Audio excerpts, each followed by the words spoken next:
Hello viewers, অথিতদার free coaching চ্যানেলে তোমাদের সকলকে স্বাগত জানাই। আজকের ভিডিওটিতে তোমরা যারা কলকাতা বিশ্ববিদ্যালয়ে বি ইতিহাস পাস বা জেনারেল 6 সেমিস্টারে পড়ছো, তোমাদের যে ডিএসসি B2 পেপারটি রয়েছে প্রাক আধুনিক যুগের ইউরোপ, এই পেপারটির একটি গুরুত্বপূর্ণ প্রশ্ন ইতালির মানবতাবাদ বা হিউম্যানিজম।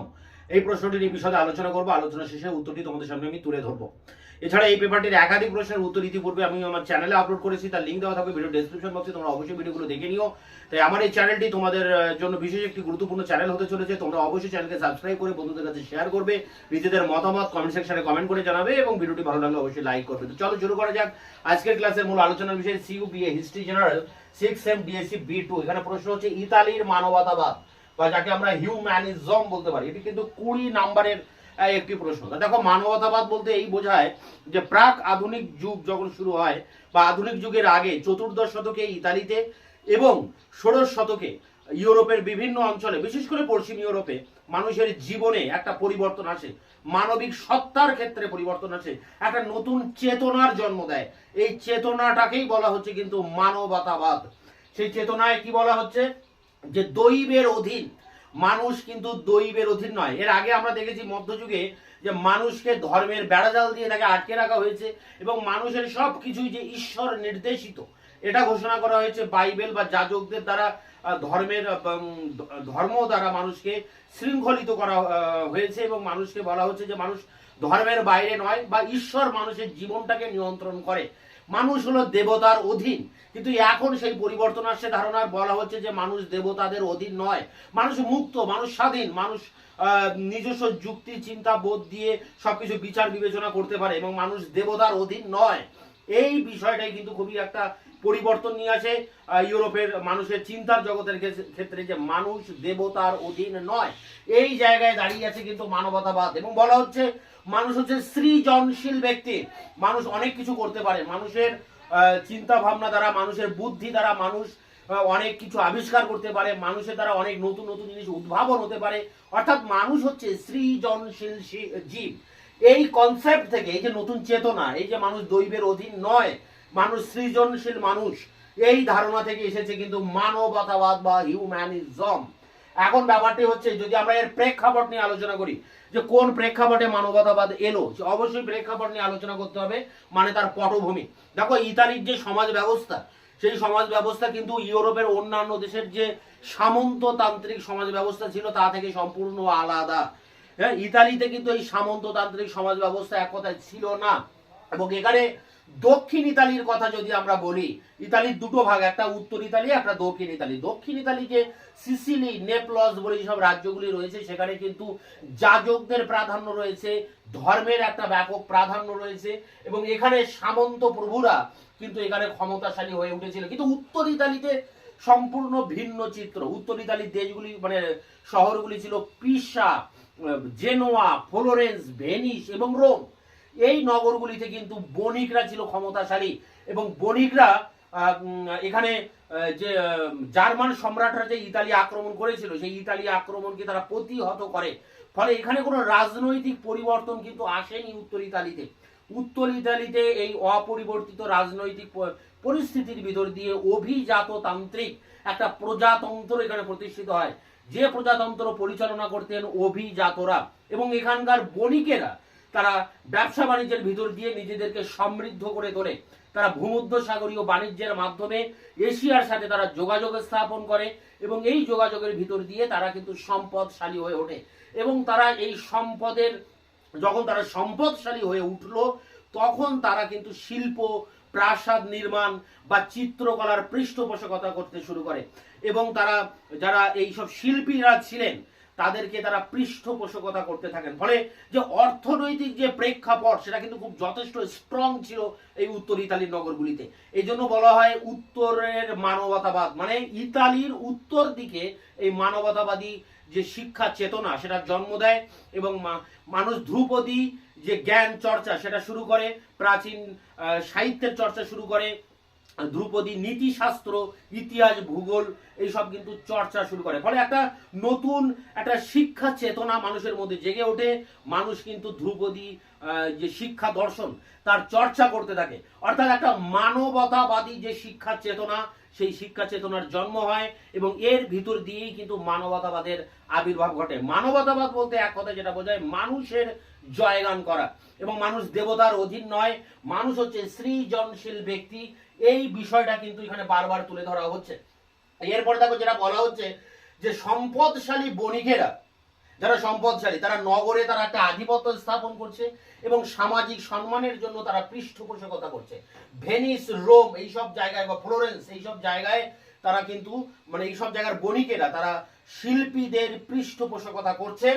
এবং দেখা যাচ্ছে যে এই সময় ইতালিতে জনসংখ্যা বৃদ্ধি পাচ্ছে, এবং জনসংখ্যা বৃদ্ধি পেলেও একটা নতুন একটা সামাজিক শ্রেণী বিন্যাস তৈরি হচ্ছে, যেখানে প্রথমে রয়েছে বণিকরা, বণিকরা ক্ষমতার শীর্ষে উঠে আসছে, এবং এর পরে রয়েছে কারিগররা, এবং কারিগরদের পরে রয়েছে কিন্তু সম্পদহীন যারা মজুর, সেই মজুর শ্রেণী। অথচ এই বণিক সম্প্রদায় বাকি দুটি সম্প্রদায়ের সাথে কিন্তু একটা ভালো সম্পর্ক তৈরি করে তাদের ব্যবসাকে উন্নত করার জন্য। সামাজিক ক্ষেত্রেও তাদেরকে যথেষ্ট সম্মান প্রতি দেওয়া হয়, ফলে একটা সুন্দর শান্তির পরিবেশ এই উত্তর ইতালির দেশগুলিতে কিন্তু এখানে ছিল। এবং অভিজাতরা একটা সময় দেখা যাচ্ছে যেহেতু বণিকদের ক্ষমতা বৃদ্ধি পাচ্ছে, তাই অভিজাতরা কিন্তু এখানে বিদ্রোহ করেছিল এই উত্তর ইতালির নগর রাষ্ট্রগুলিতে বণিকদের বিরুদ্ধে। তাই একটা বিদ্রোহের কথা আমরা এখানে বলতে পারি 1378 সালে এই রকম ফ্লোরেন্সে কিন্তু একটা বণিকদের বিরুদ্ধে অভিজাতরা বিদ্রোহ ঘোষণা করে। তাই একটা নতুন করে একটা রাজনৈতিক কাঠামো আবার নতুন করে গড়ে ওঠে, যে কাঠামোকে বলা যায় যে নাগরিক কাঠামো বা নগরের অধিবাসীদের নিয়ে নাগরিক কাঠামো। এবং এই নাগরিক কাঠামোর ভিতর দিয়ে একটা নাগরিক সত্তা কিন্তু এখানে জন্মলাভ করছে।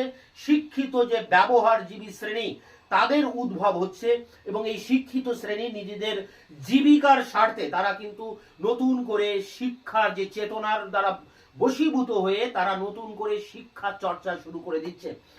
এখানে ফ্লোরেন্সের যে বণিকগুলো ছিল সেই বণিকদের মধ্যে কয়েকটি সমৃদ্ধশালী বণিক পরিবার তারা কিন্তু এক্ষেত্রে অগ্রণী ভূমিকা নিয়েছিল।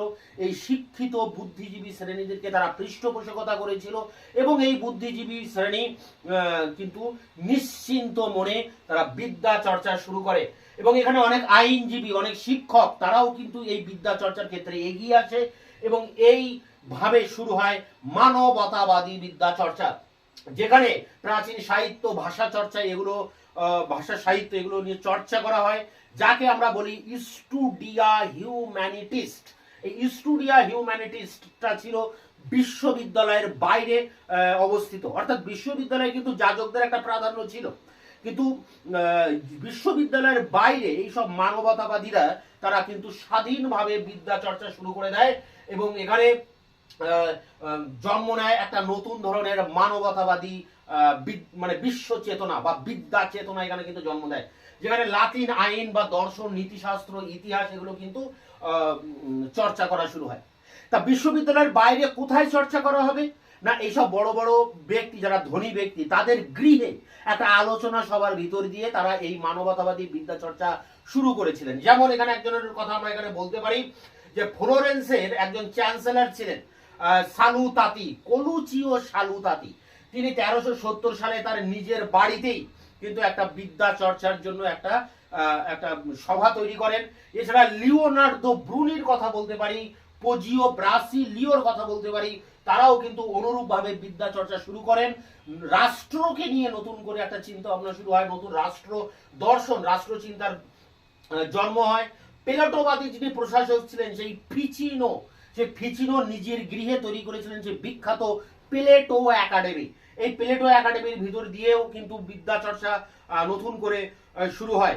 আবার পেত্রাক, এই মানবতাবাদী একজন মহাপুরুষ ছিলেন পেত্রাক করেছিলেন কি, যে পুরনো দিনের যে পাঠ্যক্রম তাকে সরিয়ে তিনি নতুন ধরনের পাঠ্যক্রমের কথা বলেন, যেখানে নীতিশাস্ত্র, বিজ্ঞান, সাহিত্য, ইতিহাস, দর্শন এগুলো নিয়ে চর্চা করার কথা তিনি বলেন। ফলে দেখা যাচ্ছে যে এই সব বড় বড় মহান ব্যক্তিরা তারা তাদের বাড়িতে একটা বাসগৃহের ভিতরেই তারা একটা বিদ্যা চর্চার কেন্দ্র করেন, এবং সেখানে কিন্তু নিয়মিতভাবে এই মানবতাবাদী বিদ্যা চর্চার প্রশিক্ষণ বা তার যে চর্চা সেই চর্চা কিন্তু হতে থাকে। আচ্ছা, এরপরে আমরা যদি দেখি ধর্মের দিকটা, দেখো ধর্মের ব্যাপারটা তখন মোটামুটি একটা অক্ষুণ্ণ ছিল, মানুষ ধর্মকে মেনে চলতো, একেবারে যে ধর্মকে অক্ষুণ্ণ প্রাধান্য ছিল না এমনটা নয়। তবে ত্রয়োদশ শতক থেকে কিন্তু এই যাজকদের যে প্রাধান্য, সেই প্রাধান্যটা হ্রাস পাচ্ছে এবং উত্তর ইতালিতে মানবতাবাদের প্রসার হচ্ছে। এবং পাশাপাশি আমরা দেখতে পাচ্ছি যে জীবনের জয়গান করা হচ্ছে, জীবনের জয়গান, এবং বলা হচ্ছে যে ঈশ্বরকে সাধনা করার জন্য যে মানে যাজকের প্রয়োজন নেই, গির্জার প্রয়োজন নেই, নিজ গৃহে নিভৃত্তে যদি আমরা উপাসনা করি তবেই কিন্তু ঈশ্বরের সান্নিধ্য পাবো। তাহলে ধর্মের ক্ষেত্রেও একটা নতুন চিন্তা জেগে উঠছে, একটা নতুন ভাবনা কাজ করছে এখানে, এবং সেটা যুক্তিবাদী ভাবনা, ফলে একটা নতুন সংস্কৃতির জন্ম দিচ্ছে। এই নতুন সংস্কৃতির কেন্দ্র ছিল উত্তর ইতালির ভেনিস, রোম, ফ্লোরেন্স, এইসব জায়গা, যেখানে পেত্রাককে অনুসরণ করে নতুন যুগের একটা পাঠ্যক্রম এখানে তৈরি করা হচ্ছে। এবং বলা হচ্ছে যে এই পাঠ্যক্রমের ভিতর দিয়েই কিন্তু সঠিক জ্ঞান মানুষ লাভ করতে পারবে। এছাড়া দেখো এই সময় মুদ্রণ বিপ্লব হয় 1450-এর পরবর্তীকালে, আমরা জানি 1500 পরবর্তীকালে, এবং এই মুদ্রণ বিপ্লবের ভেতর দিয়ে কি হচ্ছে যে প্রাচীন পুঁথিপত্র সেগুলো অনুবাদ হচ্ছে, বইয়ের প্রকাশ হচ্ছে, সেই বই কিন্তু ছড়িয়ে পড়ছে সারা বিশ্বে, বিশেষ করে ইউরোপে। ফলে মানুষ এই বই পাঠ করার ফলে নতুন নতুন জ্ঞান লাভ করছে, মানুষ যুক্তি দিয়ে সবকিছু বিচার করতে শিখছে, মানুষের মধ্যে একটা নতুন জাগরণ তৈরি হচ্ছে। এটা কিভাবে হচ্ছে না মুদ্রণ বিপ্লবের ভিতর দিয়ে। তাই মুদ্রণ বিপ্লবের একটা প্রভাব কিন্তু মানুষের উপরে পড়ছে, এবং এখানে বলা হচ্ছে মানুষ তার নিজের মহিমায় স্বপ্রতিষ্ঠিত, মানুষ কারোর দ্বারা নিয়ন্ত্রিত নয়, মানুষ নিজ বা মহিমায় সে প্রতিষ্ঠিত। পেত্রাক বা সালুতাতি, হ্যাঁ, এরা হচ্ছে যে এরা মানুষের একটা সুখী জীবন, একটা সফল জীবনের একটা রূপরেখা তৈরি করে দিচ্ছেন এই মানবতাবাদী বিদ্যাচর্চার ভিতর দিয়ে। এক্ষেত্রে অনেকে কিন্তু কিছু কিছু গ্রন্থ লিখেছিলেন এই মানবতাবাদী পিরিয়ডে, যেমন কয়েকটা গ্রন্থের নাম বলতে পারি।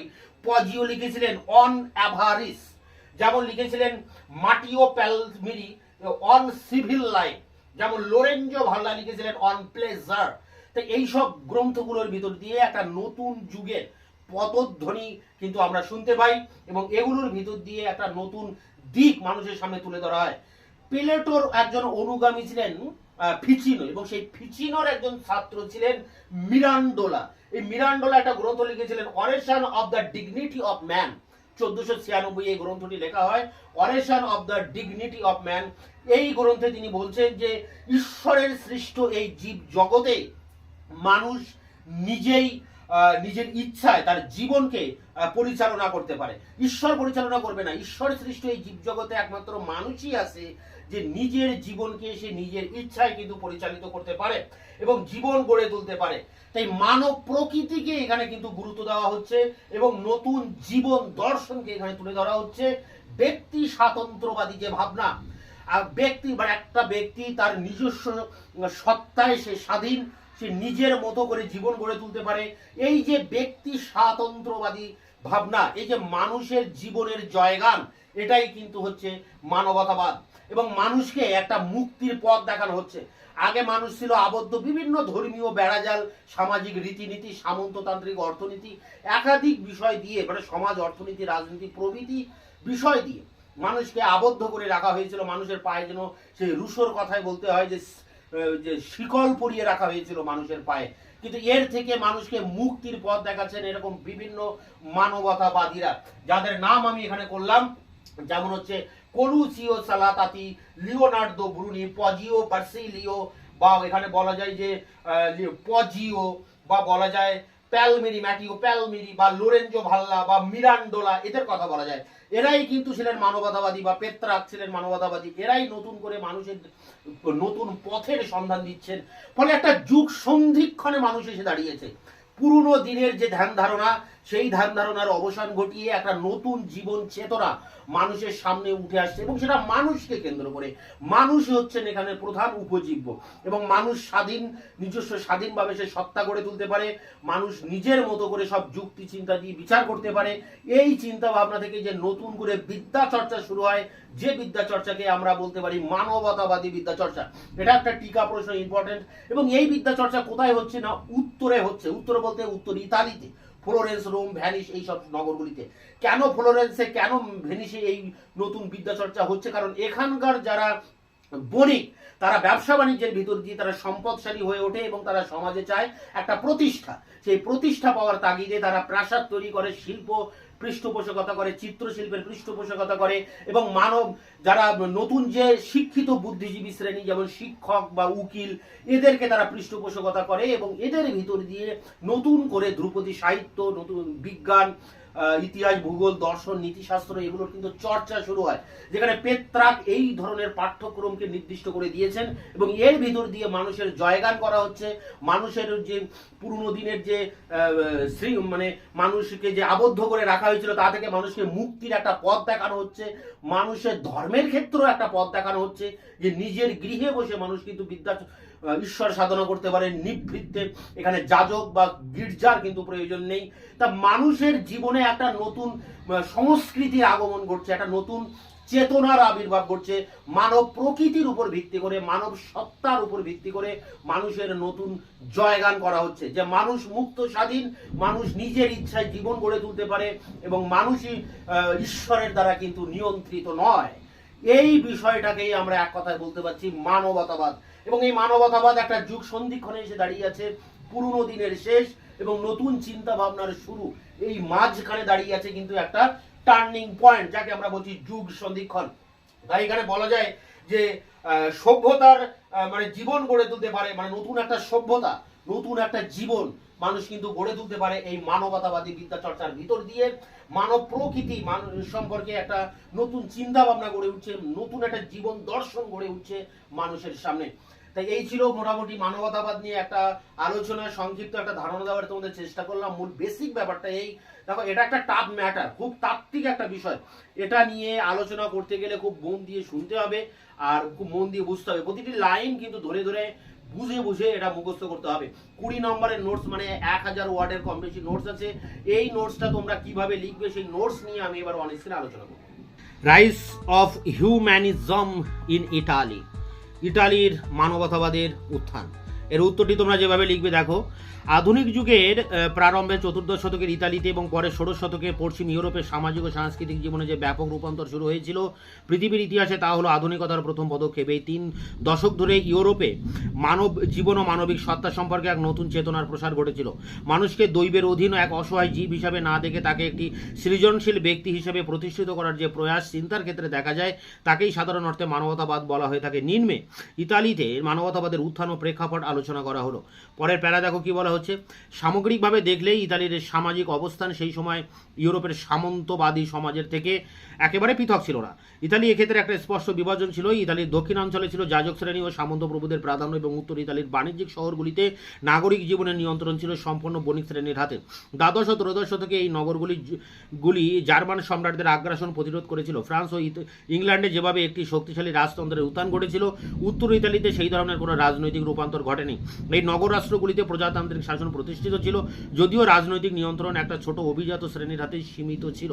পরের প্যারা দেখো কি বলা হচ্ছে, আধুনিক যুগের সূচনায় যখন স্পেন, ফ্রান্স ও ইংল্যান্ডে একটি শক্তিশালী রাষ্ট্র গড়ে উঠেছে, ইতালি তখন নানাভাবে বিভক্ত ছিল। কিন্তু একদিক থেকে ইতালি এগিয়ে গিয়েছিল। ইতালি নগরগুলি থেকে সমুদ্র বাণিজ্য ইউরোপীয় ভূখণ্ডের সঙ্গে দূরবর্তী এশিয়ার বাজারগুলির একটা সংযুক্তি ঘটিয়েছিল।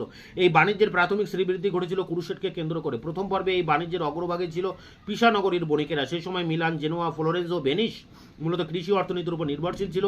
দ্বাদশ শতকের শেষ থেকে উত্তর ইতালির এই নগরগুলির বণিকেরা ধীরে ধীরে ভূমধ্যসাগরীয় বাণিজ্যে নিজেদের আধিপত্য প্রতিষ্ঠা করে। সমৃদ্ধ বাণিজ্যের সূত্রে সম্পদশালী বণিকেরা নগর প্রশাসনে তাদের আধিপত্য দৃঢ় করতে এবং সমাজে তাদের উচ্চতর অবস্থান প্রতিষ্ঠিত করতে শিল্প প্রাসাদ নির্মাণে ও চিত্রকলার পৃষ্ঠপোষকতায় বহু অর্থ ব্যয় করতেন। ইতালি শহরগুলিতে এই সময় থেকে যেভাবে শিল্পকলার প্রসার ঘটেছিল, তার সাথে এই বণিক শ্রেণীর সামাজিক প্রতিপত্তি লাভের আকাঙ্ক্ষার একটা নিবিড় যোগ আছে। পরের প্যারা দেখো কি বলা হচ্ছে, উল্লেখ্য ত্রয়োদশ শতকে ইতালির 2 শতাধিক নগর রাষ্ট্রের অস্তিত্ব ছিল। এই নগর রাষ্ট্রগুলির মধ্যে অগ্রগণ্য কয়েকটি প্রধান নগর যেমন ফ্লোরেন্স, ভেনিস আঞ্চলিক বিস্তৃতি ঘটলেও নগরগুলির আয়তন ও প্রতিপত্তি বৃদ্ধি পায়, একই সাথে জনসংখ্যার বিপুল পরিমাণে বৃদ্ধি পায়। অর্থাৎ দেখা যায় যে নগরগুলির মধ্যে পারস্পরিক সংঘর্ষ জনসংখ্যা বৃদ্ধির কারণে পুরাতন প্রজাতান্ত্রিক প্রশাসনিক কাঠামো দুর্বল হয়ে পড়ে। প্রশাসনে নাগরিকদের প্রত্যক্ষ নিয়ন্ত্রণ আর সম্ভব ছিল না। বস্তুত নগরের শ্রেণীবিন্যাস লক্ষ্য করে দেখা যায় বণিকদের নিচেই ছিল কারিগর শ্রেণী এবং সব থেকে নিচু অবস্থান ছিল সম্পদহীন মজুর শ্রেণীর। চতুর্দশ শতক থেকে দেখা যায় যে শহরের অপেক্ষাকৃত দরিদ্র অংশ ও সম্পন্ন বণিক তথা অভিজাতদের মধ্যে সংঘাতের সৃষ্টি হচ্ছে। যেমন 1378 সালে ফ্লোরেন্সে একটা বড় ধরনের বিদ্রোহ ঘটেছিল। সমগ্র উত্তর ইতালিতে এই চিত্র দেখা গিয়েছিল। এই বিদ্রোহগুলির অভিজ্ঞতা বণিকদের তাদের অধীনস্থ কারিগর ও শ্রমিকদের সম্পর্কে আরও বেশি সহানুভূতিশীল হতে শিখিয়েছিল। এছাড়া উত্তর ইতালির একটি ব্যতিক্রমী নগর ছিল ভেনিস, যেখানে ক্ষুদ্র একটি বণিক গোষ্ঠী নাগরিক প্রশাসনে তাদের যৌথ নিয়ন্ত্রণ বজায় রেখেছিল। প্রজাতান্ত্রিক প্রশাসনিক কাঠামোর উপর এইভাবে রাজতান্ত্রিক কাঠামো আরোপিত হয়। তার ফলে নগর রাষ্ট্রীয় কাঠামো একটা নাগরিক সত্তার জন্ম দিয়েছিল। পরের প্যারা দেখো কি বলা হচ্ছে। ইতালির এই নগরগুলিতে বাণিজ্যের প্রয়োজন ও নাগরিক প্রশাসনের প্রয়োজনে একটা শিক্ষিত ব্যবহারজীবী শ্রেণীর প্রতিষ্ঠা করেছিল। বস্তুত নাগরিক জীবনের মাথা কয়েকটি বণিক পরিবার, কিন্তু তবুও আইনজীবী শিক্ষকদের সমাজের অগ্রগণ্য বলে সম্মান দেওয়া হতো। এই আইনজীবীদের সহযোগী ছিলেন এক শ্রেণীর করণিক, যারা নোটারি নামে পরিচিত ছিল। রোমান আইনে ব্যুৎপত্তি থাকার কারণে মানবতাবাদী বিদ্যা চর্চায় একটা ভূমিকা ছিল। বস্তুত এরা ছিল মানবতাবাদী দার্শনিকদের পূর্বসূরি। এদের অনেকেই প্রাচীন সাহিত্য ভাষা শিক্ষায় পারদর্শী হয়ে উঠেছিলেন। কালক্রমে এরা যে বিদ্যার চর্চা সূচনা করেছিলেন তাই চতুর্দশ শতকে মানবতাবাদী বিদ্যা চর্চা জন্ম দিয়েছিল, যাকে স্টুডিয়া হিউম্যানিটিস্ট বলা হয়। বস্তুত বিশ্ববিদ্যালয়গুলিতে যেখানে যাজক শ্রেণীর প্রাধান্য, সেখানে বিশ্ববিদ্যালয় বহির্ভূত সাধারণ বিদ্যাচর্চার কেন্দ্রগুলিতে একটি বিশেষ বুদ্ধিজীবী শ্রেণী তাদের জীবিকার প্রয়োজনে যে বিদ্যাচর্চা সূচনা করেছিলেন তা থেকে কালক্রমে জন্ম নেয় মানবতাবাদী শিক্ষা চেতনা। এই বিদ্যাচর্চার কেন্দ্রগুলিতে লাতিন, আইন, ব্যাকরণ, দর্শন, নীতিশাস্ত্র, ইতিহাস পড়ানো হতো এবং লেখাপড়ার একটা বড় বিষয় ছিল বাকশাস্ত্র। পরের প্যারা দেখো, বিদ্যাচর্চার নানা প্রতিষ্ঠান ছাড়াও প্রতিষ্ঠিত নাগরিকরা নিজেদের আবাসে ধ্রুপদী পুঁথি বিশ্লেষণের মাধ্যমে মানবতাবাদী দার্শনিক চেতনার জন্ম দিয়েছিলেন। যেমন 1370 খ্রিস্টাব্দে ফ্লোরেন্সের চ্যান্সেলর কালুচিও সালুতাতির বাড়িতে এরকম একটা সভা বসত। সালুতাতির পদাঙ্ক অনুসরণ করে লিওনার্দো ব্রুনি বা পোজিও ব্রাসিওলিনির মতো দ্বিতীয় প্রজন্মের মানবতাবাদীরা রাষ্ট্রবিদ্যা চর্চায় ব্রতী হন। প্লেটোবাদী প্রশাসক ফিসিনো নিজ গৃহে খুলেছিলেন ফ্লোরেন্সের বিখ্যাত প্লেটো একাডেমি। পেত্রাক এই নতুন জ্ঞান চর্চার ভিত্তিতে পাঠ্যক্রমের পরিবর্তন চেয়েছিলেন, আর এই নতুন পাঠ্যক্রম যে নতুন প্রশাসকদের তৈরি করেছিল তারা এই মানবতাবাদী জীবন দর্শনের সমান অংশীদার ছিলেন। তবে মানবতাবাদী সংস্কৃতির উত্থানের পরেও মানুষের সহজাত ধর্মবোধ অক্ষুণ্ণ ছিল। পণ্ডিতরা নিয়ম করে চার্চে যেতেন এবং কিংবা যাজকেরা ধর্মবিরোধী কঠিন শাস্তি দিতেন। তবে এই ধর্মবোধ সামাজিক ও অর্থনৈতিক জীবনে এক ব্যাপক রূপান্তর নিয়ে আসে।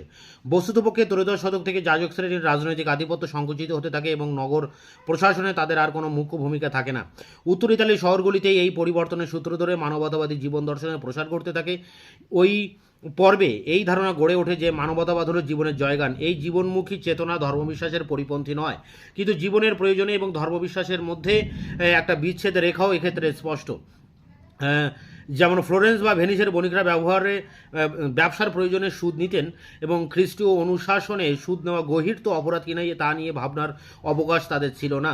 সপ্তদশ শতকের অনেক নীতিবিদ এই কথাই পুনরাবৃত্তি করেছেন, অর্থাৎ জীবন চর্চার ক্ষেত্রে মানুষের জীবনের দাবি মেটায় আর ঈশ্বরের সাথে সংযোগ প্রতিষ্ঠার জন্য নিভৃত্তে উপাসনা করে। 18 শতকের দার্শনিকরা একেই বলেছেন ডেইজম, যার মূলে ছিল এক দূরবর্তী ঈশ্বরে বিশ্বাস, যিনি প্রতিনিয়ত মানুষকে জীবনে পরিচালনা থেকে বিরত থাকবেন। রেনেসাঁস যুগের বিজ্ঞান বা বৈজ্ঞানিক বিপ্লব একই সিদ্ধান্ত করেছিল।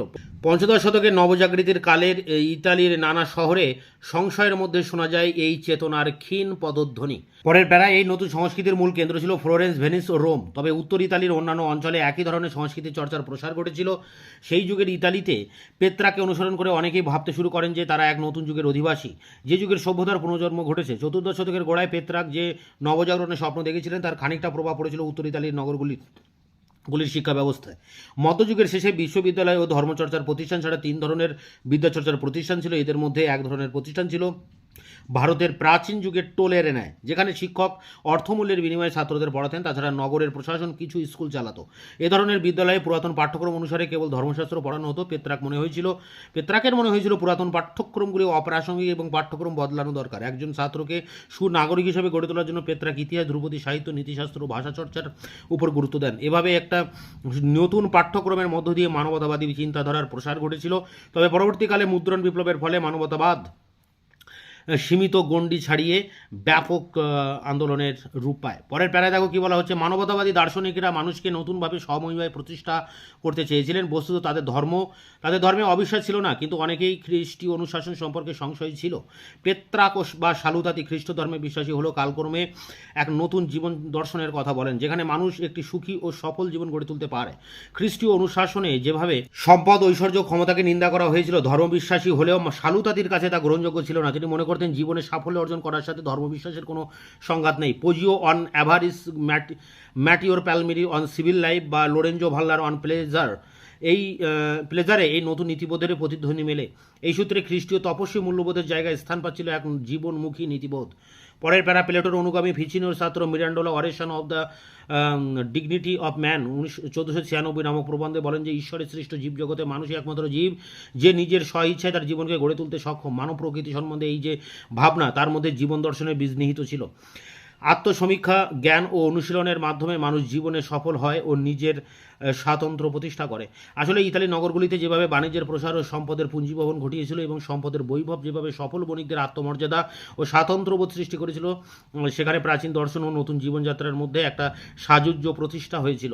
সুতরাং এমনটা নয় যে একজন সফল ঐশ্বর্যবান ব্যক্তিকে দেবতার আদলে একজন ত্রুটিহীন চরিত্র হিসেবে উপস্থাপিত করেছিল। একজন সফল ঐশ্বর্যবান ব্যক্তির নানা ত্রুটি থাকতে পারে, এর মধ্য দিয়ে মানবতাবাদী লেখকেরা মানব চরিত্র চিত্রায়িত করেছেন। রাজপুরুষ বা শিল্পী যেই হোক তার অস্তিত্ব তার নিজের সৃষ্টি, তার সাফল্য বা ব্যর্থতা একান্তই নিজের, কোনো দৈব অনুগ্রহ বা দেব রোষের ফল নয়। শেষ প্যারা দেখো, পরিশেষে বলা যায় মানবতাবাদ হলো এক নতুন জীবন দর্শন যার কেন্দ্রে রয়েছে এক ধরনের ব্যক্তি স্বাতন্ত্র্যবাদী চেতনা। সামন্ততান্ত্রিক সমাজে যেভাবে মানুষকে আবদ্ধ করে রাখা হয়েছিল তার জন্মসূত্রে প্রাপ্ত অবস্থানের মধ্যে, এই ব্যক্তি স্বাতন্ত্র্যবাদী মানবিকতা তার থেকে মুক্তির পথ দেখিয়েছিল। মানবতাবাদী দার্শনিক কলুচি ও শালুতাতি, ফিচিনো প্রমুখের বিশ্বাস ছিল তারা একটা নতুন যুগ সন্ধি করে দাঁড়িয়ে আছে এবং সভ্যতার পুনর্জাগরণ ঘটছে। এইভাবে বিবিধ ঘটনাক্রম আগমন সূত্রে ইতালির মানবতাবাদের উত্থান ঘটেছিল।